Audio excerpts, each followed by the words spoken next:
Hi, Bita. Oh my goodness. It's wonderful to have you here today, and so super excited to have this conversation. Thank you for having me, Kemi. How are you doing? I'm doing very well. It's just a little cloudy today, so I don't know. We shouldn't complain. I know, There's no right? more As long as snow. it's not snowing. Exactly. I was gonna say that. So yeah, beautiful Bita. So we've been following you guys at Stonegate for a while. We love your energy, we love the education, which we're also a huge part of educating members of the public. So we love that you do that, and you constantly are making people aware of their rights, especially landlords. We know that you advocate for landlords in the province, and you're constantly advising realtors on what to do to make their lives easier, as well as assisting their clients in ensuring that when they get into a transaction, they avoid foreseeable problems in the future. So yeah, so let's talk a little bit about that, Beta. Absolutely. And we really appreciate you guys on these closings, these tenanted property closings that are often a huge amount of headaches. So we definitely cannot proceed without your assistance. And I always say to realtors when they're crafting these clauses to put in the agreement of purchase and sale, when they're buying in tenanted property, is to always check back with their lawyer to essentially make sure that clause is crafted properly, that it does have a consequence, that the way it's interpreted leads to hopefully an outcome that they want. I mean, Absolutely. Yeah. Yeah. No, I agree with you, Peter, because right now the spring market is in full swing. yes. Thankfully for that, there's a lot of activity back and forth. And we have a lot of clients, a lot of properties, as we all know, that are investment properties currently tenanted. And you're right. The realtors have to first of all, be proactive. If you're drafting a contract, I tell all realtors, everybody, for lawyers, we can only close and enforce terms that are included in the contract. If for some reason, there's tenants on the property, and like you rightly said, you forget to include those important clauses that will protect the landlord, or would say, the new person will be assuming, or whatever it is, then there's going to be problems, you know? Huge problem. And one of the problem is we can't proceed. It's like a double-edged sword because we are Absolutely. relying on the agreement of purchase and sale, a specific clause in order to go ahead and execute a personal use notice for the buyer. But if the agreement of purchase and sale doesn't have that clause, or if that clause is not crafted properly, and by properly, I don't mean by a realtor, I mean by a real estate lawyer like yourself, then we cannot move forward, and that leaves the buyer and the seller in limbo essentially. Absolutely. So, Peter, can you just tell me quickly what's the worst case scenario? Like, file goes sideways, and your team is called in to salvage the situation.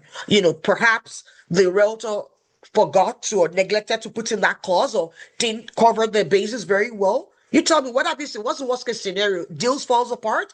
What have you seen?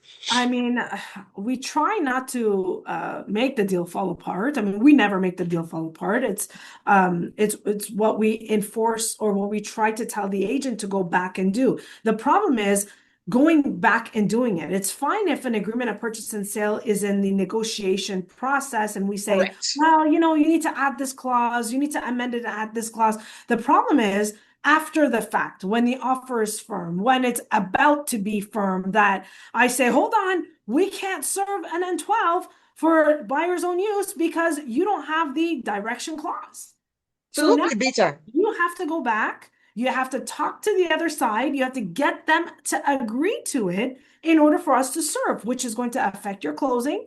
It's going to affect our notice, right? And on top of that, you can't just pick up your the phone and say, "Hey, Kemi, I need A, B, and C," because you are busy as well. So things have to flow smoothly.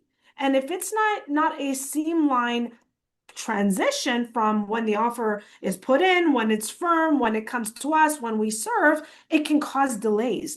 And what happens when there are delays? Someone is going to pay, right? Yes. No, correct, Bita. And you know what? You're absolutely correct, because one thing we've always posted about on social media, and what we tell all clients, everybody, regardless, is ensure to read a contract before signing. People do not read. I'm not going to lie to you. Even, even the clauses, when you're trying to buy something or trying to subscribe and they say there's this particular terms and agreement that you subscribe to. I'm also a victim. I'll be very honest. Like I also do the same thing. I just click agree without reading, which again I don't subscribe to, right? Like you gotta read it. And so people sign all these agreements for the most part without reading. And so they're missing pertinent information. And even if they read it, they're not reading in depth. And they're missing those clauses that you've actually referred, alluded to. Those clauses are missing. And one thing I find is once the agreement is firm, Bita, you and I know it takes a lot of jumping through the hoops to get people to kind of revert or even want to agree, because once the other side knows that this is going to be in their advantage, we're all humans. They may not want to agree. We all know that we've been through that, right? That's right. And at the end of the day, we measure risk, right? So we want to make sure that our clients are protected. Because if one party is going to go after the other and they're going to pay legal fees, they're not going after the minimum. They're going after the maximum. So Correct. we want to make sure our clients are protected. We want to make sure they have the right clauses, that they have the right legal protection when things go sour.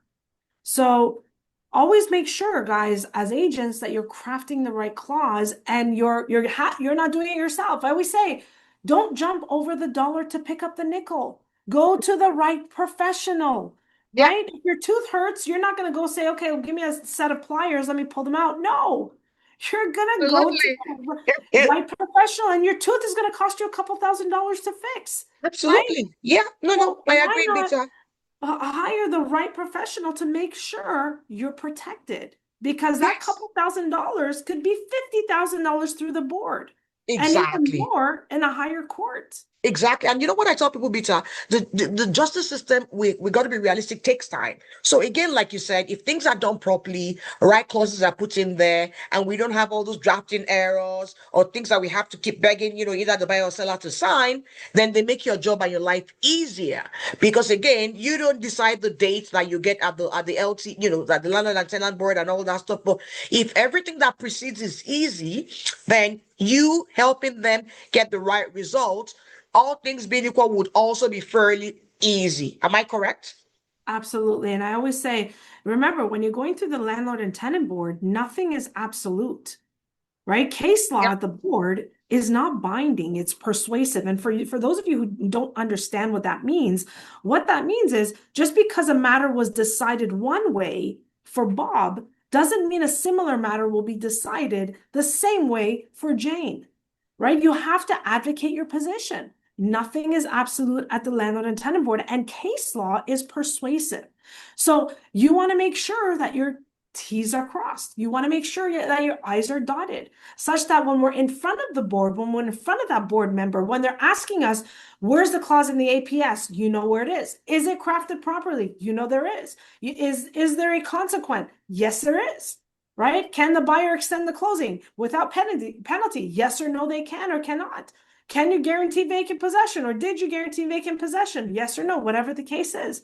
We want to make sure that the client is always safeguarded, is what my Beautiful. Beautiful, Beta. So on closing, I have a quick question for you. So over 10 years ago, we had a client. She was in her 90s. She's probably over 100 right now. I don't know where she is. And she had an unfortunate situation. She came to us because our existing tenant at that point in time, and I can't remember the details, she didn't want him there. And interestingly, he was a legal professional. That's what we found out. And he, took advantage of the old lady. And she came to us. We sent a couple of letters. And after a few weeks, she just came back and said, she couldn't handle that. She had a heart condition. We should just let it go. She brought flowers. I was so unhappy that this old lady was letting the injustice go. But again, our hands were tied. She said, stop working on the file. So I'm just zooming ahead right now, talking to you. What legal recourse could she have had if we knew you at that point in time and we said, hey, Bita, what can we do to help this old lady here? Right. Remember, we have to start a process, right? There's really two ways to resolve a matter. One way, if you have cause, through the board, right? The problem with going to the board is that the board has its own challenges, right? Somebody else is deciding on the matter. It takes time to get in front of an adjudicator. Hopefully that adjudicator is not a biased person. They're supposed to be impartial, right? But how many times do we let our own bias get in the way of making a decision, right? So those are the board challenges. On top of that, you have no influence on the outcome. And the second way to resolve a problem is via a settlement, or what we refer to as a cash for keys, right? At least you have an influence. You're not going to get 100% of what you want. It never works out that way, right? Not even when you're negotiating a purchase and sale agreement. But you may get 50% of what you want. You may get 60%, but still, you're farther ahead than if you were to go in front of the board and have that adjudicator decide, because then you have no pull. Yeah. Right? No, you're right. Yeah, absolutely. I love that, Bita. I mean, it's been a very great, insightful conversation. I hope, the audience here learns from, what you do and how you help people. And again, tips and tricks to avoid finding yourself in that situation, like you said, getting things drafted properly, ensuring that things are not left out. Very, very key, because there's two different things here. And I know you're going to be at a Realtor Quest this upcoming week. We can't wait to see you present to the whole audience there, and all the best with everything. Okay, and Thank you. we look forward to having this conversation continuing afterwards. Okay, Thank you so much, Kemi. Thank you, everyone. Have a wonderful day. thank you. Have a great day.